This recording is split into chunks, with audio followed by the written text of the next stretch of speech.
Niall, are you sick and tired of politicians, even when they're talking Britain up, they sound like they're talking us down? There's lots to be proud of, isn't there?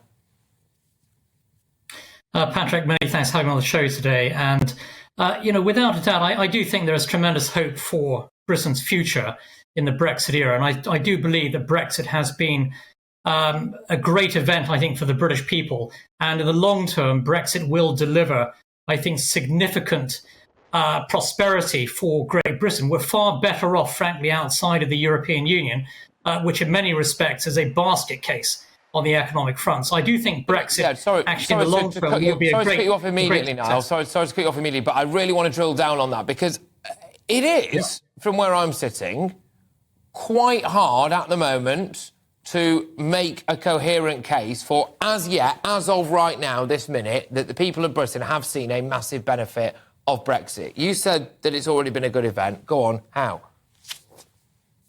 Yeah, so, Patrick, I have to say that I do believe firmly that Britain is a lot better off outside of the European Union. The idea that if we were still shackled to the EU, we would be better off, I think, is absolutely false.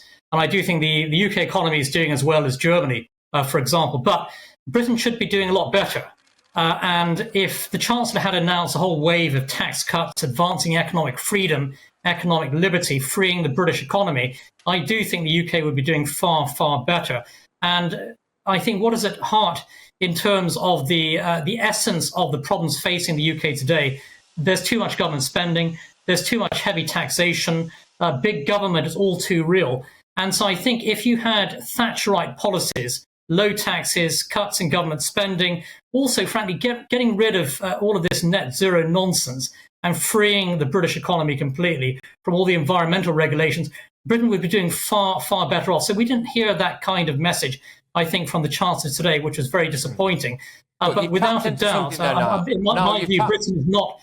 Yeah. You've tapped into something there, OK, which is we did not hear an end to this net zero nonsense from Jeremy Hunt because they're too scared of a 20-year-old Swedish girl and some other activists, which is essentially bonkers, but that's where we are. So we don't hear the net zero madness and how much that may be holding us back economically. We have deliberately, I think, in a lot of people's minds, deliberately not taken all of the possible benefits open to us as a result of being a strong independent nation because we didn't want to annoy our European friends and neighbours, at the same time as us leading the way on things like Ukraine, at the same time as us trying to lead the way on a variety of different things. Do we need to stop caring about what other people think of us and just do what's in our own best interest? Yeah, Britain is a great nation with an illustrious history over the course of many, many centuries. And it was not long ago when Britain was the leading power in the world. And Britain should lead again in terms of economic freedom, being a great force on the world stage. It can only do so with real self-confidence and a belief in the free market system, freeing the British economy, and also, of course, fully implementing all the benefits of Brexit, securing Britain's borders, ensuring that all EU laws are stripped out. We're not really seeing this from the British government today. In fact, Sunak's approach has been very disappointing on multiple fronts.